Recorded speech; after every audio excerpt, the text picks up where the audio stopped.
Hey, everybody. It's your girl, Miss Motivational Mogul Mindset, Avis Cherie, and I'm stepping full back into stride, coming off some old funky cold. Oh my God, this summer cold kicked my boots. Hey. So how's everybody doing out here on them social media streets? So today, I'm coming to you for a Food for Your Soul vlog. It says, it is your inner, that heart posture, that mindset. It is your inner actions that determines your type of interactions. Take, for instance, you're having a good day. You've prayed, you've meditated, you've set your intentions for your day, and then you find yourself saying, oh my God, why that happened? Why this happened? Why that happened? Why this happened? Because you're more sensitive to developing your inner man, strengthening your inner man, that you feel the pricks of day to day. So in those day to days, don't let all the work that you've done become a landslide to a side swipe of some negativity, right? You don't want all your efforts to just be forfeited and you think, oh my God, see, I knew if I was positive, that negative was going to come. Come on. You're giving too much power to what's going to come and what's going to exist. Only power you have, only control you have is to continue to do your work. I know you hear all of us great speakers, all of us motivationalists. I am an inspirationalist. But what I want you to know is we're not living in a cloud of la-la land where we can walk through and just know, oh, swing, that ain't going to happen. But we can definitely swing and curve how it affects us. Because sometimes it ain't the time. Sometimes it ain't the day to play, okay?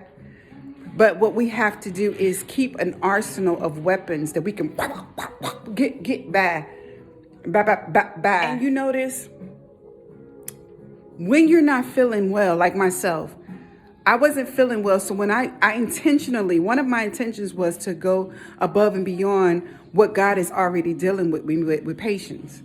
Right? So when I had to encounter a difficult, disrespectful person at a place that's got a reputation for being pretty crappy towards people, short and abrasive, I didn't say on that day, yesterday, like, oh, this was about me because I ain't feeling good and not today. And you would, because he knew, because I'm giving that person power to know that I was sick.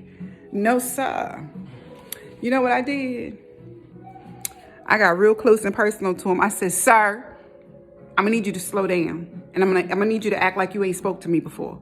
I'm gonna need you to act like you don't know who I am. And I'm gonna need you to stop prejudging. I'm gonna need you to put that stuff down and deal with me how I'm dealing with you. Now, I done laid everything out. I'm gonna need you to do your job. Because if not, I'm gonna come back there and I'm gonna show you what I need. And I'm still gonna leave with what I need and I'm gonna get what I came for. Period. Okay? I don't want you to try to play me and then play yourself. So we're not going to do that. So I said, can you help me, please? Can you tell me what's the best method to use and to get to a resolution in this situation, sir? Because I don't spend the days and hours being trained at the DMV. Hello? I didn't go through paid training there. I didn't get hired as a clerk.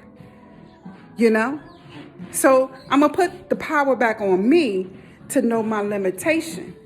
It doesn't excuse his ignorance. Okay? I say ignorance. Yes, ignorance. But it does give me the power to control how good I'm going to feel in spite of having a physical ailment that I'm trying to overcome. I'm not going to add stress to my burden because when I get out of his line, ain't going to change his behavior. But my redirection and my kindness and my sternness may send a gentle reminder for the next person he try to play. It'll already be resonating in the atmosphere. And that person may check him on my behalf as well. May check him a little sternly. But I didn't have the energy to do that. And sometimes that's when they say you got to pick your battle. Sometimes you got to appropriate where your energy is being spent. That's why in the caption, I was like, what are your thoughts being spent on? When you get up in the morning, what are you thankful for? What are you grateful for? Or are you getting up on yesterday, last night, where you was spying on Instagram at your ex and your boyfriend and your girlfriend and on your fake accounts, and you woke up like, ooh, I spent all night doing the spying. Now let me go over and do the lying like I didn't do it. What are you spending your days and nights being in your thought life in? You understand what I'm saying? Because then by the time you get around to you and realizing how thirsty your mind was for you, how thirsty your spirit is to be nourished with good stuff, good food for your soul, now you got a drought.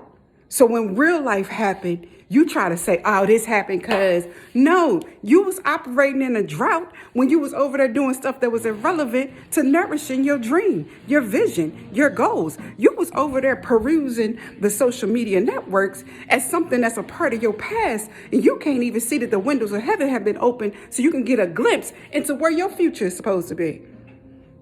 Because you know what's funny about looking at the past? You looking and checking for your past, but they already walking in their future. And their future, if it's your past, you ain't a part of their future or their present. So what productivity is that? So you got to ask yourself, what has my thought life been on? What have I been feeding my soul? How can I say that I appropriated my time to the things that is going to propel me into a greater place?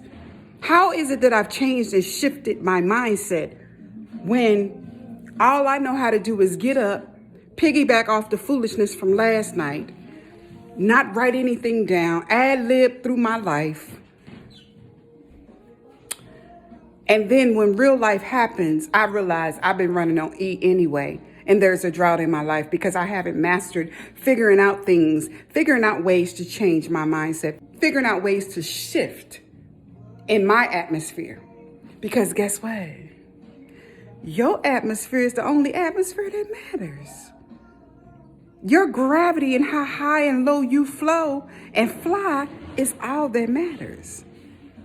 Because in this life, honey, it's going to be very few people to throw you a parachute, a lifeline. It's going to be very few people that catch you when you fall. So your body, your temple, your crown, your heart, your roots have to be grounded. Stop mixing and matching the negative cables and wiring with the positive that's supposed to be happening in your life. That's going to cause a catastrophe. It's going to cause an explosion. It's going to cause a crash. And when life happens and you crash too hard, my prayer for you is that someone is equipped. Someone is around you that can sow into you. Someone is around you that will pick you up, not carry you, but pick you up and dust you off and turn you around and tell you you're greater than your situation. That will pray with you, that will offer nuggets of wisdom and insight into your situation without wanting a thing but to see you succeed. And that I pray that then when they put you back on game, that you stay there and that you return that to them and you pay it forward to the next person. I pray that you don't just wait till the next situation arises to pass that test. I pray that you never fail in those areas again when that person comes along to help you up. Because if not, everybody else going to be going all around the world. You're going to have the same song. Think on that. All right. Think on it Thursday. Hey. I always try it. All right, guys. This is your girl, Miss Motivational Mogul Mindset, Avis Cherie, the Inspired, coming back with a voice. It's been about 2 weeks almost. And this cold been playing with me like every 3 days. Oh, my God. It's all it is allergies and cold. And, you know, you got to, for instance, can't use my voice on certain days.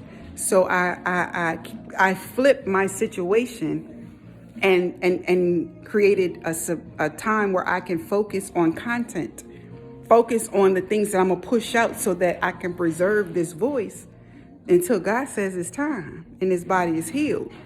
Okay? So you got to replace it.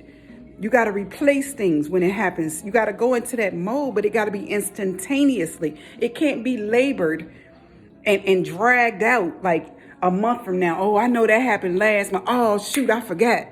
No, get on it. Start replacing your mindset and shift very quickly. What you waiting for? For everything to fall apart? Because, listen, tests and trials come to the best of us. I know they do for me. I don't know about y'all, but I know they do for me. I don't even be looking for the test. I don't be signed up for the test. It don't be my test. It could be somebody I'm attached to's test. But I'm over here tested. Okay? So, think on those things, okay, people? Let's get into it. We're going to finish this quarter of 2021 very, very strong. And when I say very strong, I mean, if you wasn't having great thoughts before, but you're having great thoughts and visions of where you're planted and where you foresee planting more seeds, then that's a great step in the right direction. You could finish strong because now you're no longer in that mindset of where you were thinking about nothing about you. Now you're shifting about what could that feel like? What could that look like? That's a great shift. That's a great accomplishment. You don't always got to run and jump into everything. You can just plan it out. As long as you're moving. As long as you, yeah. Come on now. All right. This is your girl. I'll talk to you guys soon. God's love to you.